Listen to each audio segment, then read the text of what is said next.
Welcome back to the afternoon session of Brain Day. While we're sorting out some pointers and technological issues for our next speaker, it is going to be my pleasure to introduce our next speaker, Professor Jackie Gottlieb. Now, I was going to do a bit about how my Google searches for Jackie turned up anything from a 2022 obituary to a Wheaton Terrier dog gossip club. But given the comic stylings of my colleagues have gone over so well already today, I think I'm going to skip that bit. So instead, the truth of the matter is that to find those Google pages, I had to dig really deep because the first 10 Google pages of searches for Jackie Gottlieb just extol all of her amazing, outstanding achievements. She just told me that she came to America to do her undergrad at MIT from Israel, and then she moved on to Yale to do her PhD in neurobiology under the supervision of Charlie Bruce.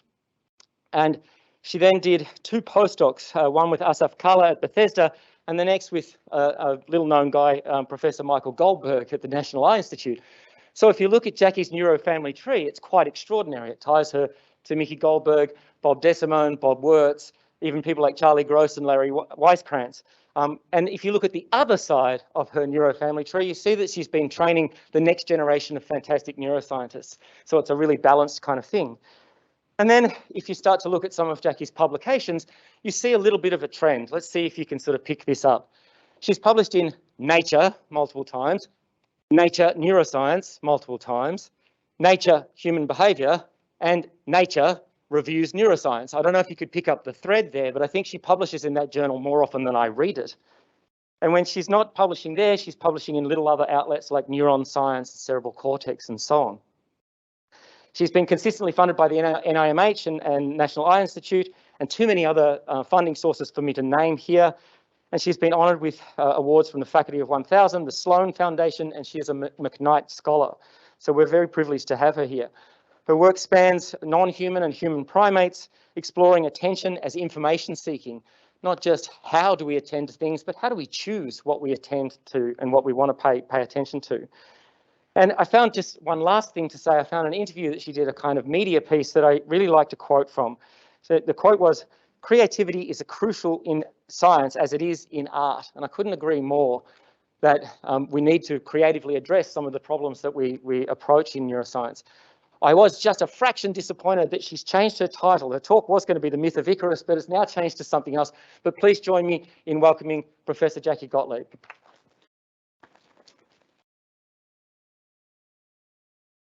All right, thank you, James, for this amazing introduction. Yeah, it's a pleasure to be here and to make this happen after cancellation a couple of years ago. And I wanted to get us into the mood just by showing my lab the way it was pre-COVID.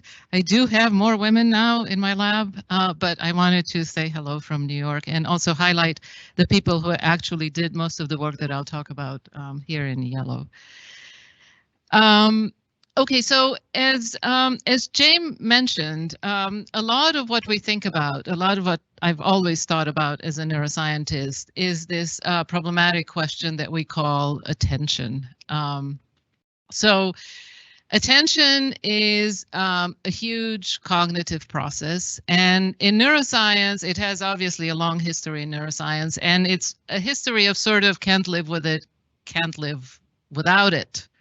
So on one hand, it seems like a self-evident concept. So everybody knows what attention is, and literally everybody, I mean, your 2-year-old knows how to get attention, knows how to pay attention. A little kitten, same thing. And if you need a scientific quote, you can go to William James.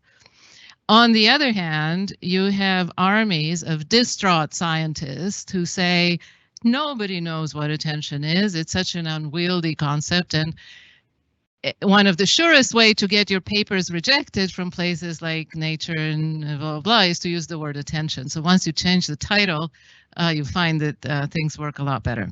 Okay, so the standard complaint among neuroscientists is that there are many forms of attention. So we have spatial attention, overt feature, covert attention, blah, blah, blah.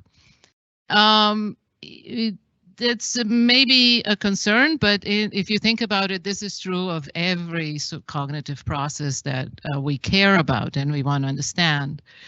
But one more important limitation, I would argue, is that the bulk of research in our field, as however many studies we devoted to selective attention, have studied what attention does. So we conceptualize attention as this exogenous thing, like there's a hand that reaches into your brain and says, attend here, attend there. And when we build an experiment, actually the experimenter tells you, attend here, attend there. So you've secured the locus of attention of your participant, and then you ask, what does that do to other brain processes, right? So we take attention for granted, and then we ask what it does. This is how we study attention, which Francis can recognize that it's a bit problematic if you've explained away the question that you're trying to explain before you even study it. So in other words, what we really need to start paying attention to is how is attention controlled? So in other words, here's a picture. How does your brain decide to attend to or ignore this picture? How do you attend or ignore the stream here? How does a pilot decide to attend or ignore one of his instruments, right? In other words, I put you in a situation and you have a goal and your brain does something and it tells you attend here, attend there. This is largely a subconscious process. How does that decision get made? And the reason our field as a whole is kind of shying away from this question is that it is a very challenging question. So in some ways it requires us to explain the whole thing, right? The whole thing meaning how, starting from how is information represented, let's say visual information, sensory information, and how it is filtered according to behavioral goals. And in neuroscience and a lot of psychology, these are separate silos, right? So a lot of people work on representation, sensory processing, vision, and so on and so forth. Those people know relatively little about things like decisions and rewards and utility and cost-benefit trade-offs. And then that's the stuff that the rest of the world works on decision and cost-benefit trade-offs, but this other half of the world doesn't know about about content of representational content. And so to answer this question, you really need to do something that academics usually don't like to do, and that is think across academic silos. So this is what we've been trying to do in our lab for a while. And today I'll give you like our current understanding. It's really an early incipient understanding. So I'd like to address this question. So first of all, I'll talk a little bit about the computational questions. So if you know about Mars level of description, the computational questions, let's think a little bit about what attention is for. What does it do for us? And second, we'll talk a bit longer about the algorithmic questions. How is that implemented? And then I will end with a bit of speculation about two topics of intrinsic motivation and awareness. All right, so what is attention for? So if you think about this question, you'll realize that it has a surprisingly simple answer, despite all of these different forms of attention, all these complexities. And that is, when the information that comes in through our senses is practically infinite, okay? And by the way, following Francis's talk, I have to say that what I mean, information has many meanings, but what I mean here is, for now, in this slide, all the signals, all the form of energy that we can take in through our senses. And those are many signals we can register. But the signals we can register are a lot more than those that we can process and we can act on. So in order to do anything in the environment, we have to simplify this, which means we have to throw out most of the information. And in technical modern terms, this is called dimensionality reduction. So we have to find a simplified version of this horribly rich sensory input. This dimensionality reduction is coming up now. So this is, for example, a study from John O'Doherty's lab in which they use deep networks and they trained them on several benchmark video games, and then they looked in the internal layers of the network and compared them to the representation of those same games in at different stages, at different parts of the brain. And they had many findings, but one that I want to highlight is this particular figure, in which they took this index, the nuisance invariance score. So this is an index of what is the extent to which a particular layer doesn't respond to things that are irrelevant. Right. So and the finding was that the extent of that nuisance invariance in a network correlates the best with visual representation at this sort of higher level associative areas, in particular the superior parietal cortex and other areas at the similar level of the hierarchy. And you can see that in the early visual system, the opposite is true, right? So this early visual system responds to everything, including irrelevant stuff, but a lot of that is filtered out at higher level of processing. And this is a concept that is popular in it's gaining in popularity in decision research. So this is a review from Chris Summerfield, where it says the primate posterior cortex represents potentially high dimensional input on a low dimensional manifold. And these kinds of findings are great, and they're very satisfying, but they're nothing new. In fact, they simply recapitulate a theme that has been known for people studying attention for a very long time. So you may know that the control of visual attention and things like eye movements depends a lot on a frontoparietal network, and in particular, two areas are particularly important: the frontal eye field and the inferior parietal cortex. Back there, a long time ago, really last century, literally last century, when we did studies of the intraparietal sulcus in monkeys, we found precisely what these earlier studies are discovering now, that neurons in that area have visual receptive fields. That means they receive visual information and they're spatially coded. So every neuron talks about a location in the visual field. And yet when you confront them with very rich visual scenes, such as they would see in natural behavior, it turns out that the neurons do not respond to most things that fall inside their receptive field. And instead, what happens is you can awaken them to respond if you make that thing in the receptive field behaviorally relevant or salient. In other words, attention-worthy for the monkey in some way. And we call this concept a priority map. Right? So you can see if you have here, for example, 8 stimuli, most of them won't be represented. A couple of them will elicit some activity. One of them will win out. But it's a very sparse representation of the visual world. So individual neurons have thrown out a lot of information, and many studies afterwards have upheld this conclusion, and we now know that this sort of selection happens gradually throughout the visual system. You have attentional modulations, even earlier areas that are even before the parietal cortex, but the filtering becomes more and more, and it culminates in the frontal cortex. The frontal cortex will focus very specifically on what's behaviorally relevant at this point in time. The parietal cortex will encode what's relevant, but also what's salient. So perhaps a flash distractor will show up there. And so you have a graded process of selection. Okay, so we knew all this, but the question ever since last century has been, how does this representation come to be? Okay, so this is part one. So we have asked, what is attention for? And the answer is to dimensionality reduction, and it's a very particular kind of dimensionality reduction which changes very quickly based on behavioral goals.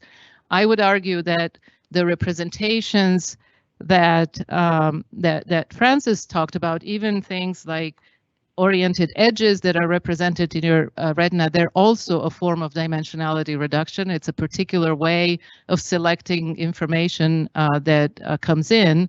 But those are more static and don't change with behavioral goals. But what we have in this attentional network is something that's much more dynamic. Okay, so how could the brain possibly do this? Okay, so we can move on to the algorithmic question. And in the algorithmic question, I will break it up in two aspects. One is epistemic and the other is motivational. Okay, so we are talking here about selection of sensory information, right? And light is information from the environment.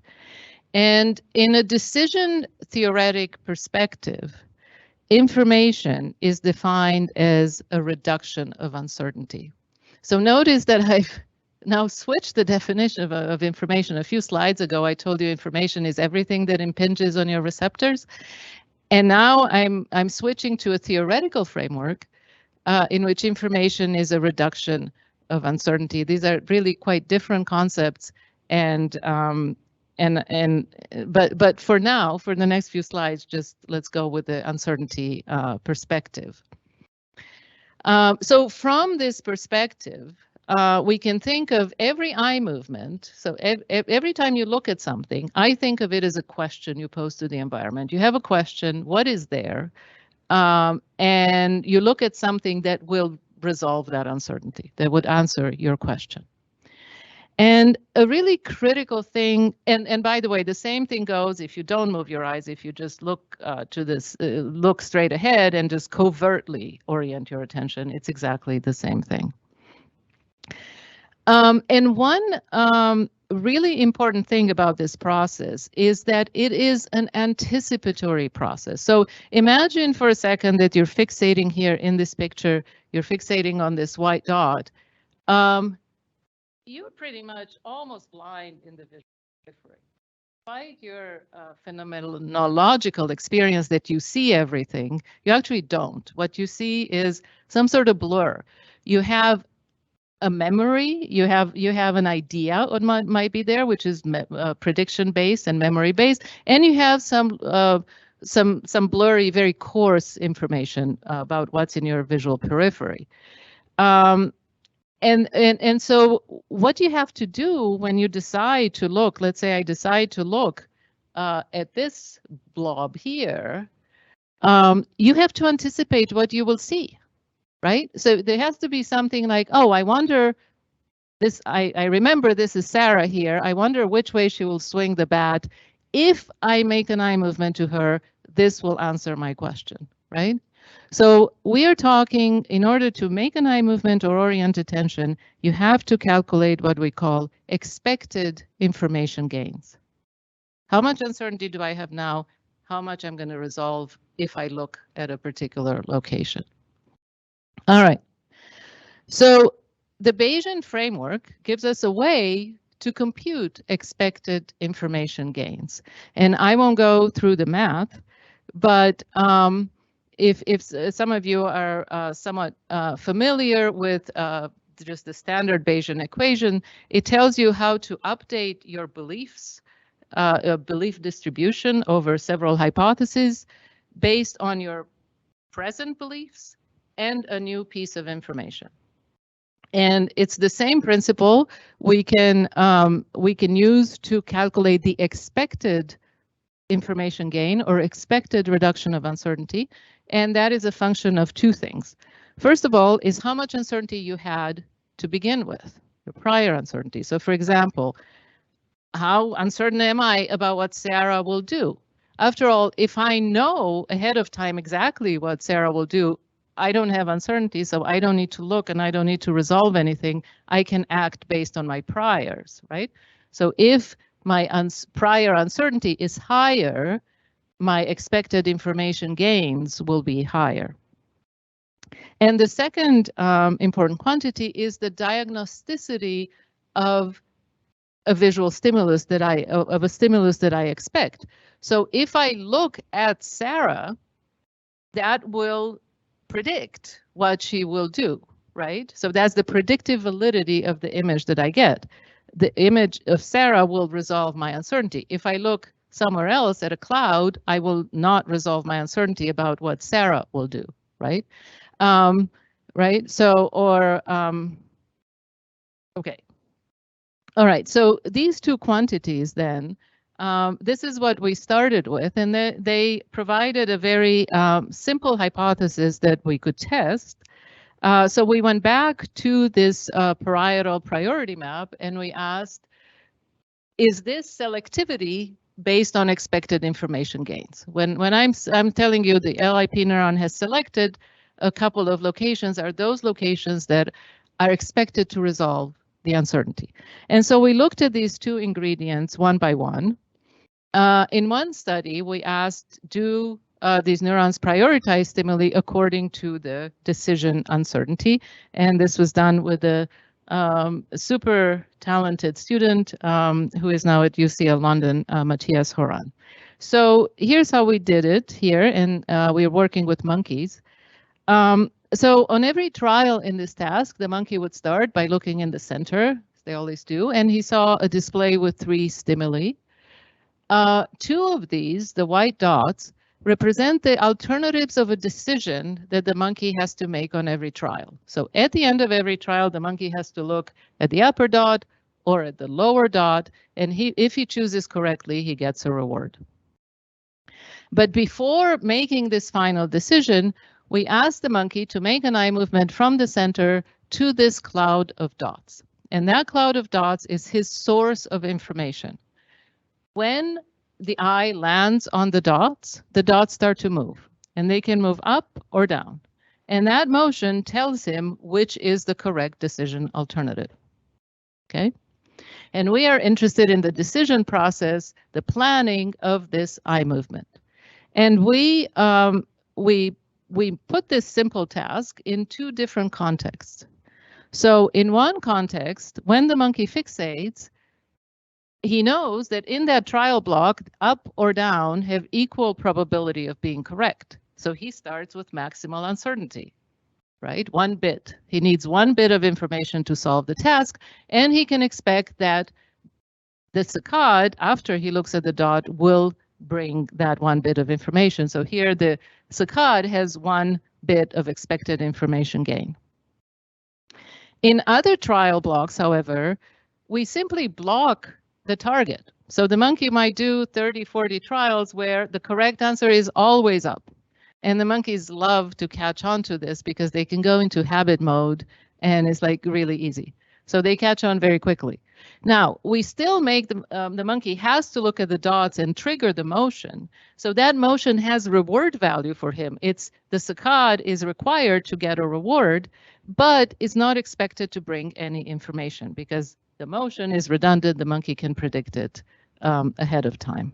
Okay, and we put these dots in the receptive field of a neuron in the parietal cortex, and then we simply look at the activity that neuron is telling us how important is that saccade goal. Okay, and to make a long story short, we found that indeed parietal neurons have a very robust signal. You can see that in blocks of high uncertainty, the neuron plans the eye movement. The neurons plan the eye movement no matter what, but their activity is much more vigorous if there's expected information to be gained after the eye movement. So notice again, this is anticipatory. The information is gained after here, so it's cut out of this plot, but the neuron anticipates the value, the obtaining that information. And it's a very robust signal in about half the cells, and we can easily decode uncertainty and so on and so forth.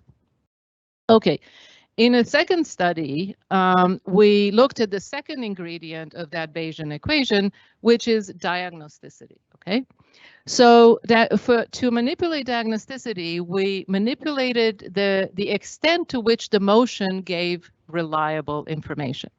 So we trained our monkeys, we put colored rings again around the dots, and we trained the monkeys to understand that different colors indicated different degrees of reliability of the information. So for example, the black ring told the monkey that these dots will give motion that is 100% reliable. Whenever the motion moves up, the reward will be up here. Whenever the motion moves down, the reward will be down here. The green ring told them, well, it's only 80% validity. So usually if this green motion is up, 80% of the times the reward will be here, but 20% of the time actually that will lie and the reward will be opposite. And notice that the sensory strength is the same. So the stimuli, the motion is very easy to discriminate. All we are manipulating is the statistical reliability, right? So this is a manipulation. This is related to the likelihood, log likelihood ratio for those of you who are Bayesian aficionados. All right, and then we gave our monkeys a choice. So now we had 3 levels of validity. We had 55%, 80%, and 100%, and we gave this stimuli in pairs. And we asked the monkey choose. So first choose where you want to get your information from, and then choose what you want to do based on that information. And again, we find that in this priority map in LIP, stimuli compete according to their diagnosticity. Okay, so what you are seeing, this is a bit of a complex plot, but what you are seeing here, I'm showing you firing rate, and they're separated by the relative difference in diagnosticity of the pairs, okay? So here, on the left, you see one stimulus has 100% validity, the other one has 50% validity, so the best and the worst stimuli. And you see that the neurons respond because there's something in the receptive field, but afterwards their activity separates.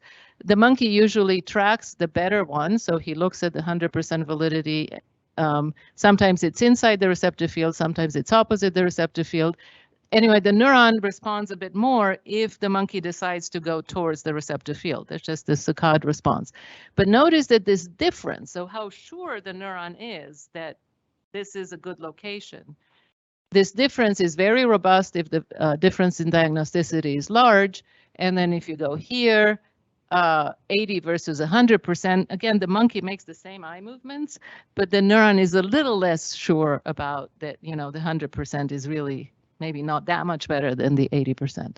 And if you disentangle all this with a regression model where you put all kinds of eye movement descriptors, you see that this validity of the stimulus or the diagnosticity of the stimulus in the receptive field is really strongly encoded early during the decision interval. Later on, so here 500 is the time when the eye will actually move. You have the neuron tells you just where the eye is going to go. Is it going to go to the right, the left? But this is much later signal. And this is what the decision is based on. Okay. Wonderful. So we think we have now evidence that that priority map really encodes the information gain, and this is what we call the relevance, the information gain expected from different locations in the visual field. And we're working, the next stage in understanding this map is how these two quantities of uncertainty and diagnosticity are combined, because the Bayesian equation tells us not just that we have both quantities, they have to come into play, they have to be combined in a very specific way, right? And our hypothesis is that neurally, the way this works is that when you engage in a task, you sort of load in, and this has to be memory-based, you load in sort of a map of the predictors that are relevant to that task, right? So for example, when you're driving, you may load in the map like road signs and traffic lights and intersections are relevant for driving. But if you sit in a cafe, you load in a whole bunch of other predictors become relevant for your task. So you have a map, sort of a diagnosticity, and predictors compete always for your attention. And then this competition is sharpened by signals of uncertainty. So for example, you might be driving on a long road where you can see for miles, okay? Things are predictable, your uncertainty would be low, and so your attention could wander a little bit, right? So the competition is not so strong. Maybe you have several loci in this priority map lighting up, so it's more diffuse. But if you come to an intersection, or if you hear a police siren behind you, all of a sudden your uncertainty will go up, and that will focus you on the most reliable predictor, right? Okay. So where do we think that diagnosticity and uncertainty come from on the neural level? Those are very big questions, and again, we're pursuing them. I don't have answers. For diagnosticity, I can only say in general. So first of all, as I mentioned, it's a lot of it comes from learned representations, and part of what we do when we learn to do any skilled action is learning the relevant predictors. Often, though, you can infer, you can reason, even if you see a new situation, you kind of have to make an inference. You know, who is a more reliable informer in a social situation or so on. So we also have to have an active inference-based process. And the neural substrates of this are really largely unknown. We can only speculate, could be high order visual frontal areas, maybe the hippocampus. Where does uncertainty come from? Here we have a little more insight. And we think that signals of uncertainty are regulated by what we call the executive system. And so those of you who are familiar with the concept of attention, you might know that this dorsal attentional network is thought to be under higher level control from what we call an executive system.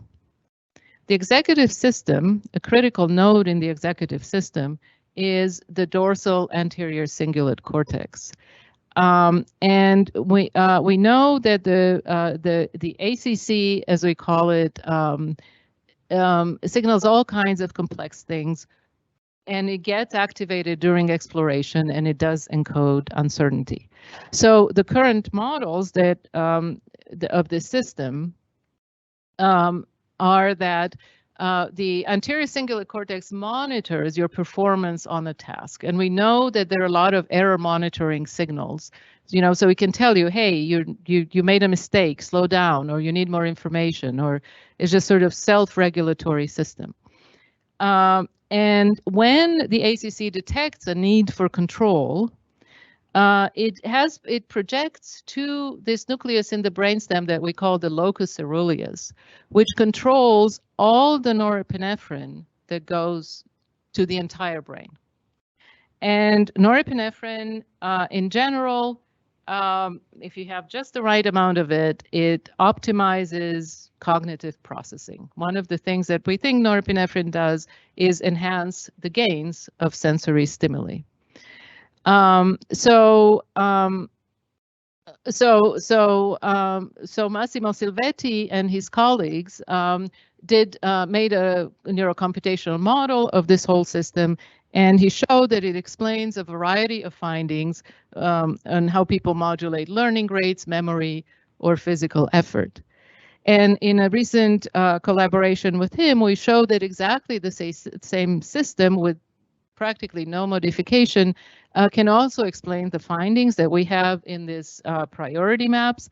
So if you simply link up norepinephrine to these topographic visual maps, you can produce increases in visual gain, and basically he can reproduce a lot of the details of what we find in LIP.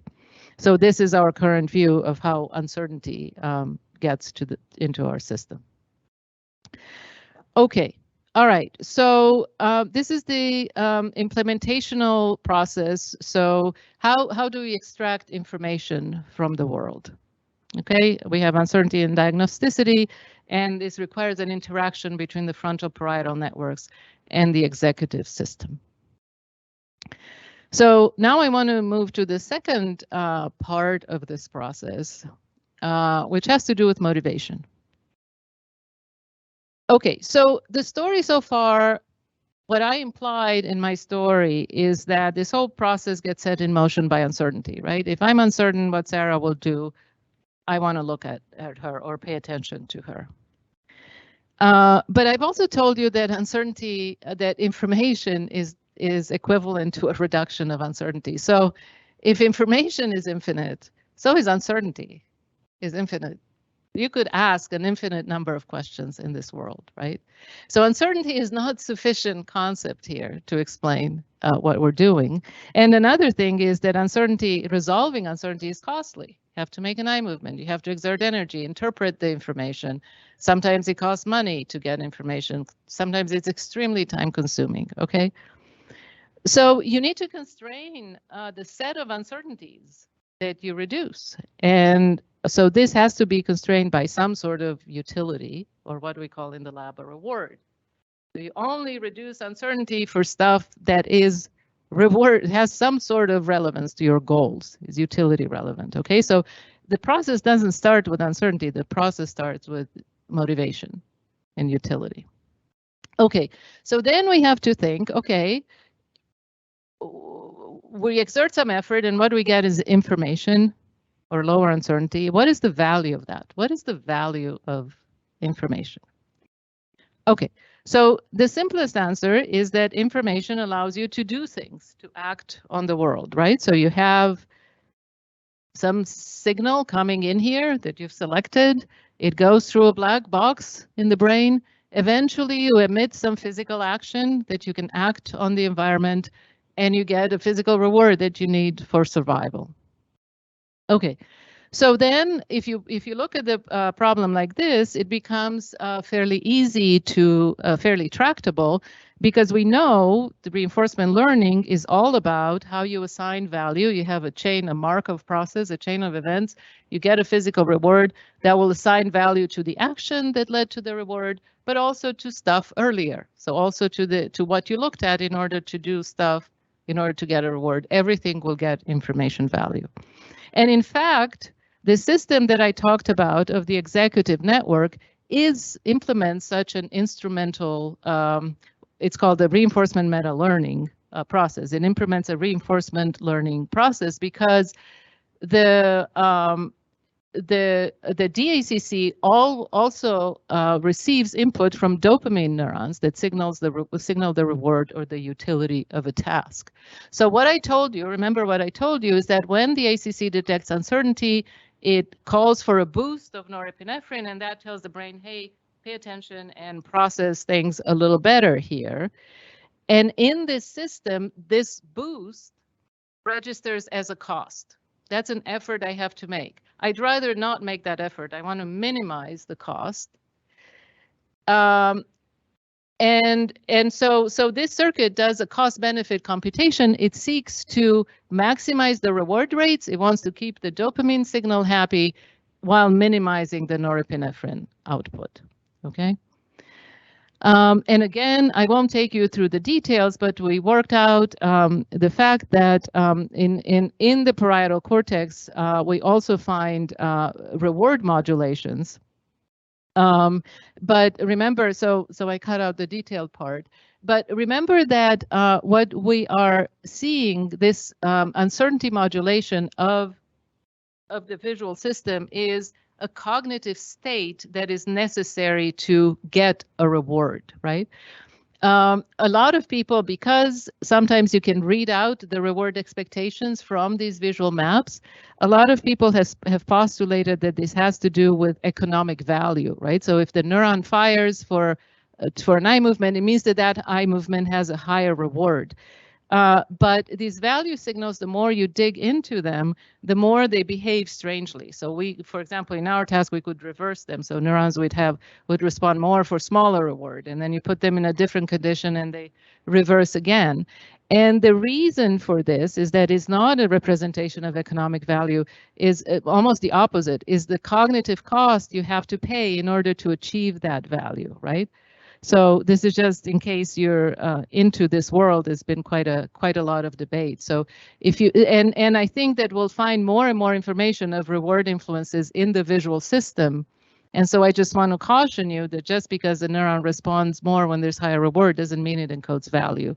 It's an optimization of processing that leads to value, and there's a lot of complexities in there. Okay. So this is in the case of instrumental. So the instrumental value of information seems pretty straightforward. Okay, it's just you could say a straightforward problem of optimization. But there is a second value of information that is becoming more and more widely recognized. And that has to do with the fact that in order for information to elicit an action, it goes through some internal states. And in the frog, there's some internal states, but they're probably very simple. In humans, our internal states are like huge, and we're even aware of them, and we talk about them a lot. And they have a lot of dimensions: the emotion, a certain degree of certainty or uncertainty, how excited we are, how bored we are, how happy we are, how unhappy we are. It's a whole bunch of internal states. And internal states are, so getting information, really the effect, sometimes the information will not trigger an action, but it always triggers a change of internal state if you pay attention to it. And so there's more and more information, more and more evidence that people have preferences about those internal states. And those preferences also determine how much they seek particular types of information, right? So this is what's called intrinsic value of information. And this can happen even if you don't act, even if the information is irrelevant to you. So this is, for example, it seems obvious, right? Because we look at art and we go look at movies, and we even might listen to a lecture that's totally irrelevant to what we're going to do next. But there is some internal processing that is valuable, that we deem valuable, and so we seek out that information. All right. So let's talk a little bit about a study in which we wanted to look at this non-instrumental value of information, and this is with Yvonne Lee and Nabil Dadawa in my lab. Okay, so what we did in this study was a very simple study, and for monkeys it requires almost no training. In each trial, again, the monkey started by looking in the center, and he saw a cue, a visual cue, and that cue told him the probability that he will get a reward on that trial. So a cue could say you have 0 chance of reward, or you have 100% chance of reward on the trial, or you have 50-50. You're uncertain. And there was a delay of several seconds, and after the end of the delay, the reward arrived. So either yes or no, according to the probability that was signaled to the monkey. In between, we removed the fixation point and we let the monkey freely view the screen, and we also gave him a visual stimulus. Right? The visual stimulus was this white mask that was sitting there on the screen, and the monkey was totally free to do whatever he wanted with his eyes. If he looked at the mask and kept his eye on it for a little while, the mask was removed and he could reveal a second piece of information, a second cue, a second bit of information that told him something more about that reward that will arrive later. Again, the monkey was not obliged to look. He could look away and never see what's under the mask. And the important thing is whatever he did here was totally unconstrained. It didn't matter if he revealed or did not reveal the mask. The reward arrived according to the probability. So the reward was non-contingent on the behavior. Okay, so the reward was equal. And as happens in many, and these kinds of experiments have been done in many animals, including pigeons and monkeys and humans, these animals will choose to reveal additional information even when it gives them no other reward. So that tells us that they are motivated intrinsically. They have preferences over getting information. And they also have preferences about what kind of information they want to get. Okay, so let's think a little bit that you are in this situation. You have a lottery that has 0, 50, or 100% of paying you something. And the question is, do you want to know early, or are you happy to wait? Okay, given that you know, let's say you do want to know early, how could you request information? What would be a pattern that you might adopt in the task? So one thing you could say, well, you know, I know the probability of a good outcome increases on this axis. So let's say that I'd rather hear information that tells me good news, and I'd rather not hear information that tells me bad news. And so my demand for information would be a linear function of reward probability, right? If I'm almost sure that that I'll get a reward, well, let me just ask for it, so it put me in a good mood. Or you may be a Bayesian monkey or a Bayesian person and say, well, this is silly.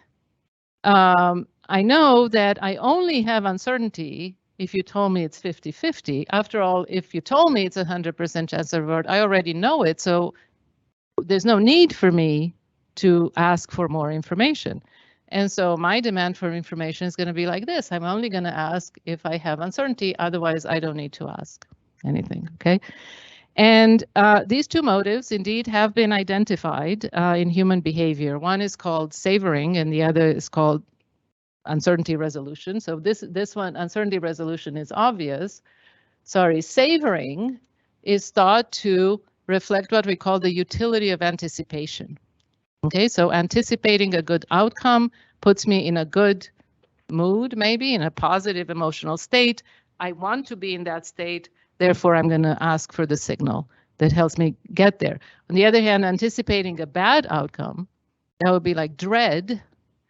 I don't want that information. So notice people will reject information in that case. And this is thought to have sort of maladaptive effects, like people may not go, you know, if your doctor calls you, it's like, oh, maybe I don't want to hear what he has to say if you suspect it's something bad. All right, so there's a lot of work from our own lab and other laboratories that show that people combine these two motives. And if you look at the actual information demand shown by people or monkeys, this is from our monkey work, it looks something like this. So you can see that there is a peak at 50%. So yes, uncertainty does play a role, but also 100% is greater than 0. Even when there is no uncertainty, you'd much rather hear about the good things than the bad thing. And we model this with two functions, like a linear regression of a linear function and a U-shaped function, and each component has a different weight, and these weights can differ across individuals. So now in our work, we could model this in the same reinforcement meta-learning framework. If you remember, there is the dopamine signal that the anterior cingulate cortex receives from dopamine cells, and dopamine cells will tell you about the reward rate. So this is the traditional dopamine equation, and that will scale linearly with reward. So if you tell me, if you have an agent that seeks information according to this term, you will get a linear increase with reward probability. In order to get the peak at 50%, you have to do something special. You have to add an additional component to the dopamine, to your utility signal. And here, the way that Massimo implemented it is with the volatility of the environment. You could do it in different ways, but you have to add something that specifically tells the dopamine neurons you should assign value to reducing uncertainty. Otherwise, you cannot replicate the behavior.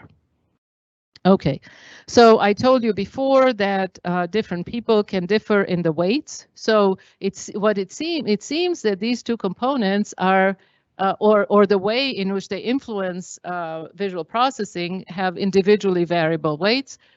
So we know that some people are more linear, some people are more U-shapes, and there's almost a continuum in between. Okay, we find this individual variability also in our monkeys.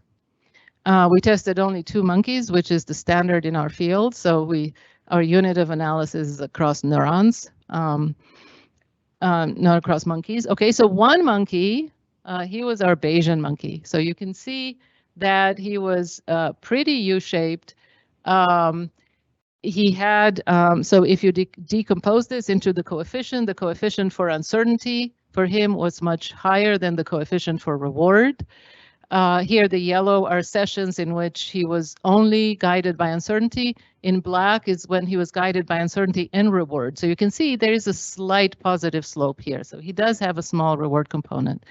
And amazingly, in this monkey, the 2 components are inversely related. So on days in which the monkey sampled more based on uncertainty, he sampled less at 100%.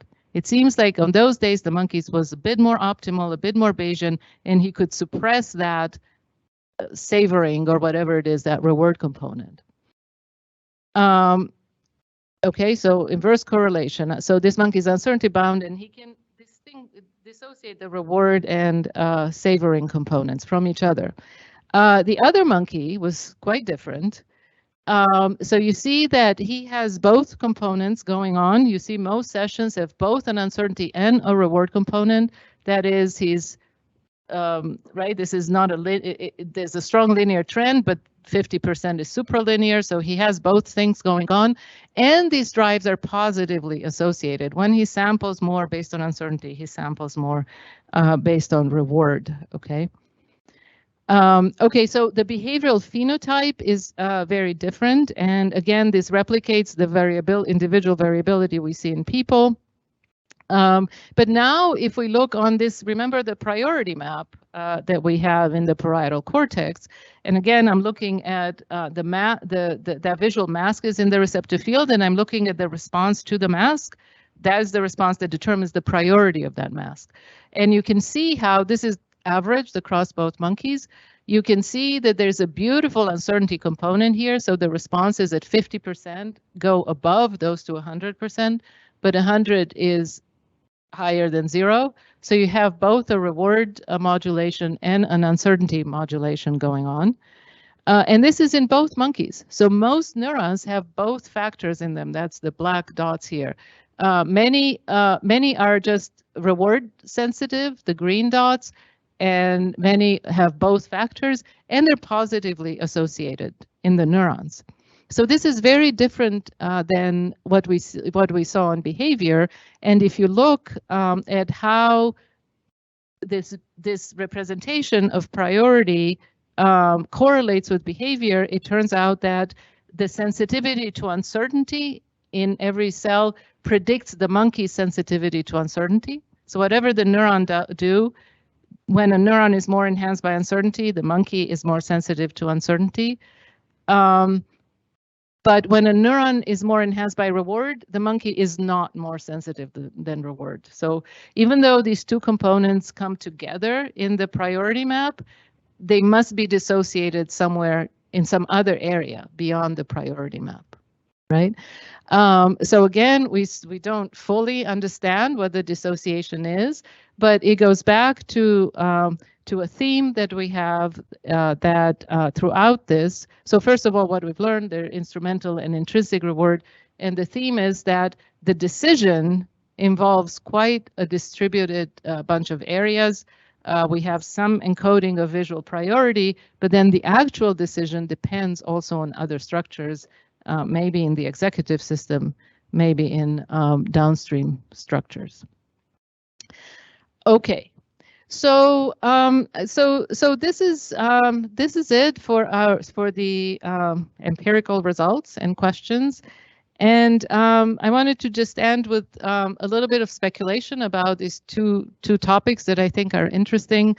One is this concept of intrinsic value of information, intrinsic utility of information, right? So this idea that people and monkeys and animals value information for its own sake. Why would that be, right? So traditional reinforcement learning ideas have trouble with this concept, because again, if you expend energy and effort to do something, you want to get something for that energy and effort. And it's not clear, like in the experiment that I did, it seemed like the monkeys are not getting anything. So why would you expend energy?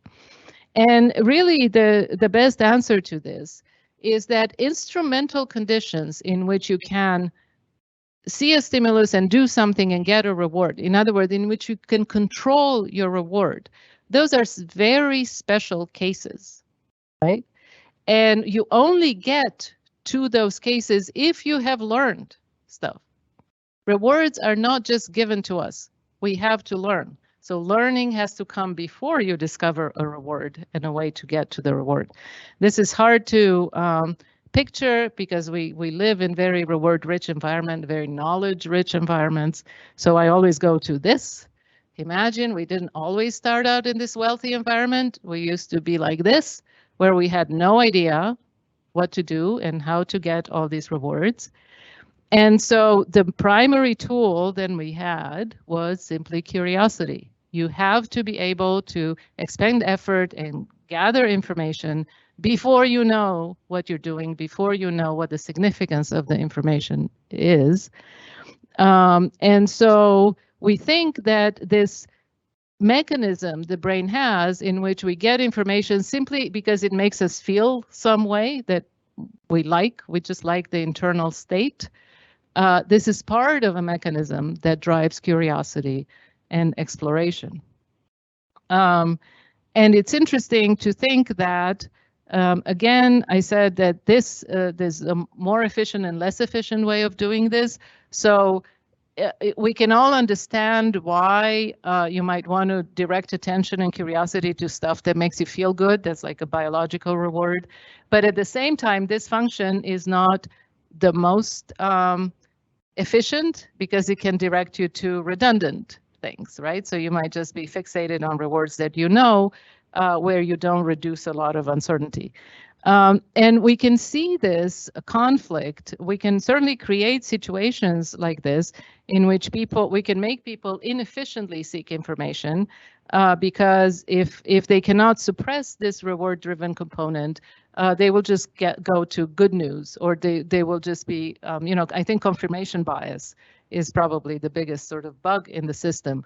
But again, I want to point out that this bug may not be, it's unavoidable because remember, we need the reward term to constrain what information we want to seek. So this is where we get to our capacity limitations. Anyway, speculation. Okay. So the final speculation that I want to leave you with is the implications of all this process for visual awareness.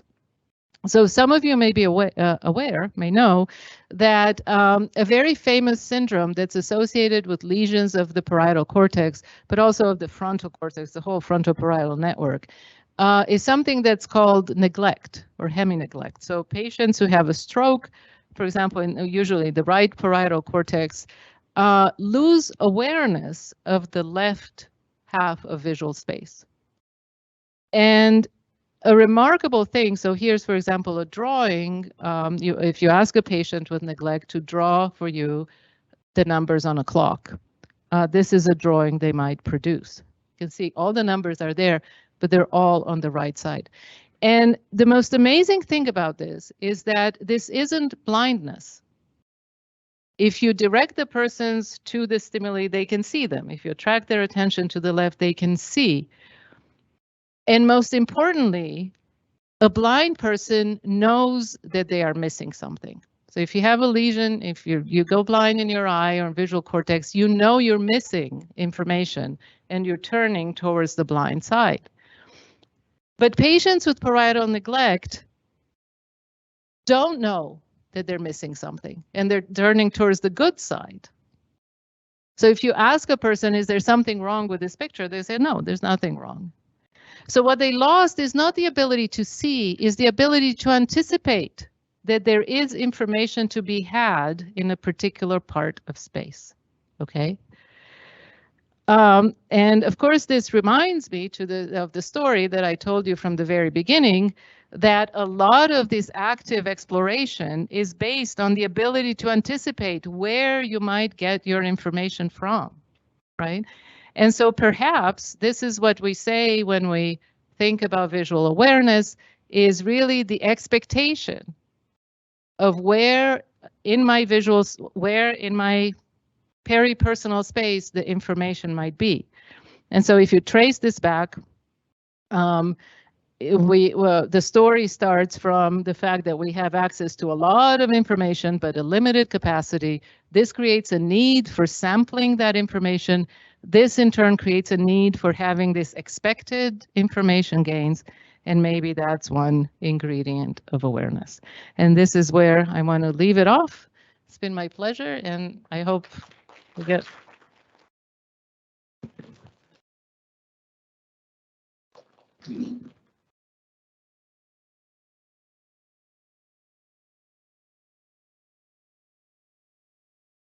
some questions.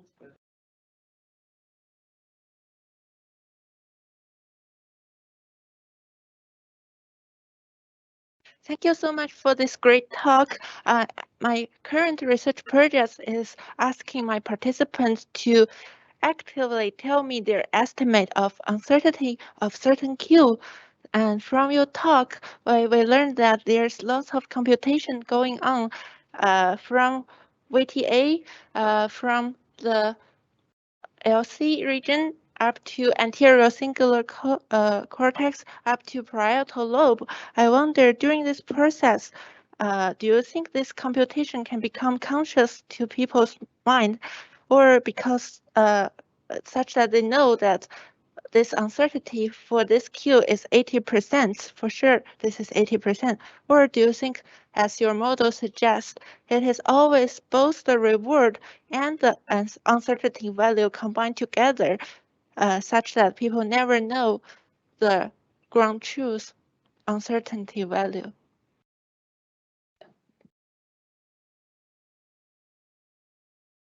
Yeah, so these are all wonderful questions. I think you have about 10 questions in there. Yeah, so one set of questions is how, so remember, so I started saying, I just stated that the anterior cingulate tells you when you have uncertainty. Okay, but obviously there's a question, how does anterior cingulate know? And there are many, and the way we think about it, so we actually have a project now. One of my students is looking at if there are many types of uncertainty in the brain. So if you talk about sensory uncertainty, there can be something like a stimulus might be sharper or more blurry. We think that that is encoded in an implicit manner in visual cortex. So for example, if you have a very sharp oriented line, you see it clearly, that will evoke a small patch of activity in your primary visual cortex. So it's very localized and it's easy to read out. That's an oriented line. But now imagine the line is blurry. Okay, then that will evoke a much more diffuse hill of activity, would engage more neurons in visual cortex, right? Because they're unsure which is the orientation. And so that sharpness or diffuseness of the visual response is an implicit code of uncertainty. And then we think that this implicit code is not clear if that's accessible to awareness. But for example, people in your task, they can say, you give them a slide and say, I'm more uncertain or I'm less uncertain, right? They can declare something, and that's confidence. They can declare the confidence and so on. So we think that that diffuse representation is read out by higher areas, including the anterior cingulate cortex and ventrolateral, ventromedial, prefrontal cortex, other frontal areas. Actually, in our study, we find even basal ganglia. There's several loci that we find that read out, and those areas give you a simpler signal. It's univariate, so it goes up if you're more uncertain, goes down if you're less uncertain, or the other way around. And we think that that maps on your behavioral report. So that's one way. This is sensory uncertainty. But then there's other things. So with people, you can tell them, Q, it's 80% or it's 20%, and there's huge economics literature that tells you how people, we don't linearly weigh the uncertainty, right? How bad we think a 2% chance, how bad we think 1% chance of COVID is. It seems a lot worse than 1%, right? So people aren't always proportional to this. There's a lot of behavior on this in economics. I don't know that we know the neural substrates of these sort of declarative. But that's a good topic to research. Yeah.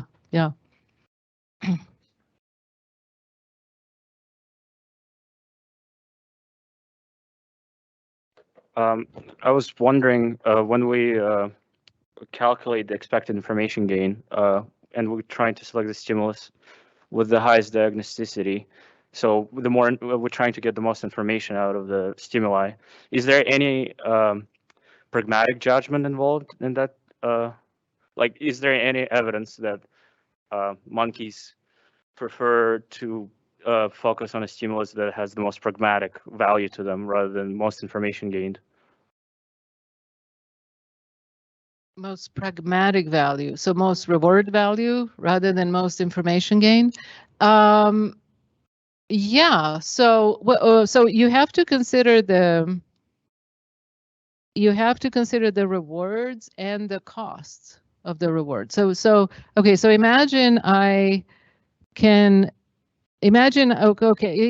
you a choice. You can press this button and get $100, or you can look at this display in which you first look at a stimulus and then decide if to press right or left to get $100. Which one would you choose? Well, it's obviously easier to just press the damn button and get your $100, right? And so if you don't, in that case, you don't care about information gain. You just want your $100. And getting information is a cost to you.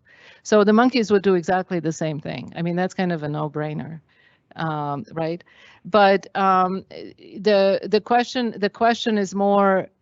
So imagine that I don't give you the easy way out. I give you have to get information and then make a reward. So then you can play with how big is the reward, right? So that's a better way of posing the question. And then yes, we're working on that. I mean, there are multiple parts. So you have to estimate the effort that you put in. You have to estimate the utility of that information to you. And so we have several, I mean, it's a complex modeling exercise, but we're developing it now in people. And then it'll go to monkeys. Yeah. Yeah.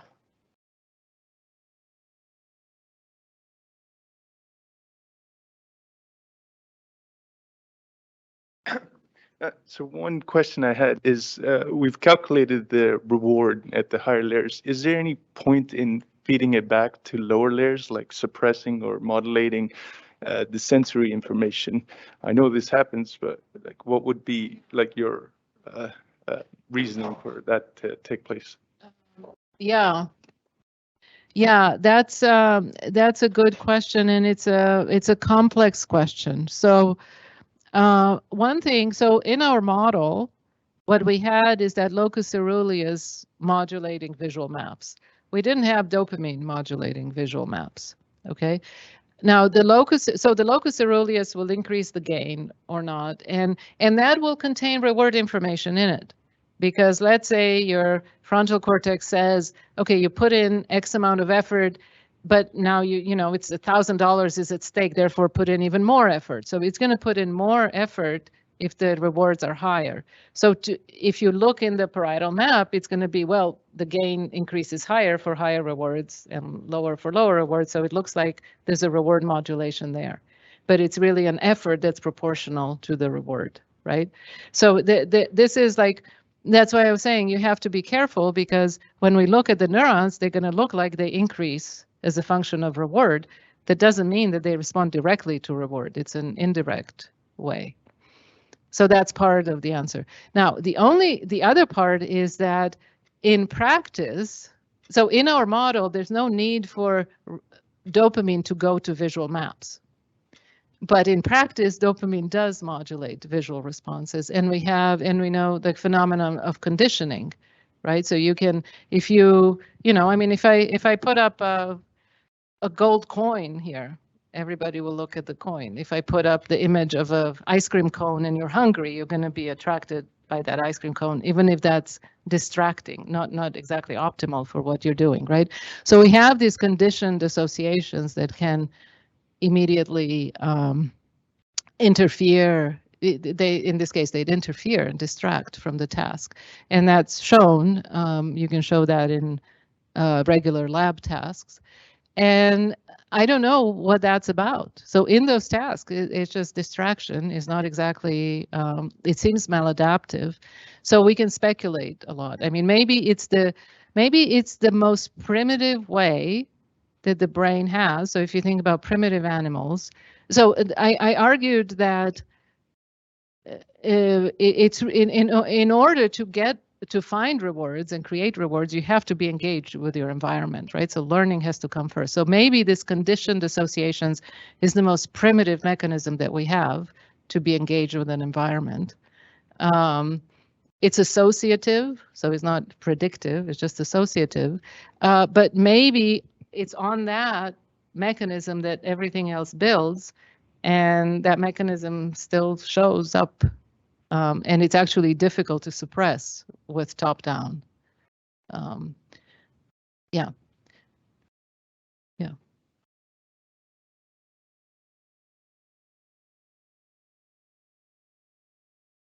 Thank you for the fascinating talk. I just had, I'm wondering about the priority map. I'm not sure if that's what you call it. So if you want to, if your ACC says I need to get information and this information is going to be relevant, how does a neuron know it's on the priority map? Right. So how does that information go to the right place, or how does that signal go to the right place? Because if it's just produced as a neurotransmitter somewhere in the brain, how is that distributed and highlight the right salient potential fields? Yeah, well, that's a big, totally unknown question. We're just starting to, we have some ideas on how to get to it. So the way we think about it right now is that, again, when you are in a context, you've uploaded from memory a map of predictors, right? So already you have throughout your visual system, certain things or locations will be more strongly represented than others. So for example, if you look here, probably the front, even if you close your eyes, probably your spatial landscape of the space around you would be biased toward the front of the screen, the speaker, and you have chosen to ignore what's behind you, right? You say that's not important. So now let's say that, so that's staying there as a consistent bias, and that I guess we're supposing it can last for as long as you remain interested in this particular task. And then if there is, you know, let's say like if your attention is waning or I'm getting bored and stuff, your ACC kind of turns on offline and you're not really strongly attending to me, but then something piques your interest, ACC gives a boost of norepinephrine. Okay, now that boost is not specific. It goes everywhere in the brain. But because you have already differential activation, what that boost does, and in those visual maps, they're competitive neural interactions. So a location that's more strongly represented will inhibit the others. And so if you have a boost of norepinephrine, that just enhances the competition, right? So if your mind, let's say, started to wander and you wonder, you know, what's the person behind me doing, but you guess the boost on norepinephrine, that will refocus you on the thing that was already like the front of the room where you already biased. It just like enhances that bias. Yeah.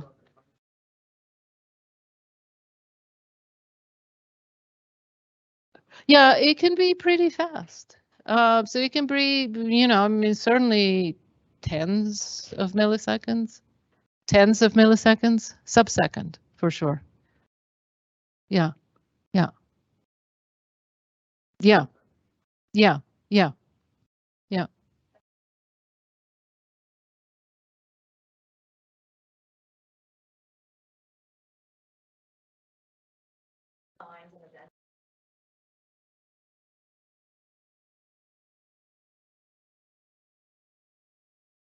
Yeah. Yeah. Excellent discussion, clearly, from an excellent talk. Join me again, please, in thanking Professor Gottlieb.